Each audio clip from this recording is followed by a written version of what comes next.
I was lost in anxiety and overthinking until Stoicism basically slapped me awake. If you aren't familiar, Stoicism is a popular Greek-Roman philosophy which teaches you ways to strengthen your mind so that it doesn't crumble every time life throws a curveball. Being stoic means you turn into this rock-solid version of yourself that doesn't falter in the face of adversities. Your mind becomes this unshakable force that helps you get back up no matter how messy things get. And you learn to survive and ultimately thrive through it. My first real brush with Stoicism was this book, Meditations by Marcus Aurelius. So when I started practicing it, I did something strange but insanely helpful. I began talking to my mind. Not myself, but my actual mind, as if it were another person. We all know that our mind has a mind of its own. Whenever my mind threw me into this panic spiral, I'd pause and ask one simple question. So what? Didn't get the job? So what? I'll get the feedback, apply elsewhere, and then move on.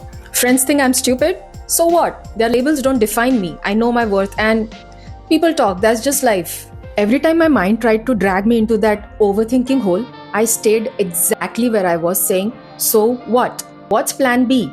I acknowledged the problem without sitting on it for too long, then simply asked, is there anything I can do here? If yes, great, I'd do it. If not, I'd let it be and stop making it out to be such a monster in my head. Over time, I stopped being so scared of most things. Not everything though. Some fears, like losing someone I love to death, that's something I've chosen not to become indifferent to. I'm selectively stoic because I never want to lose touch with my emotions. And also because just like every other philosophy, Stoicism has a dark side too. In my next video, we're going to discuss how Stoicism, when practiced to the unhealthy extreme, can actually mess you up instead of helping you. If this helped, like, share and follow for more. Until next time, old souls.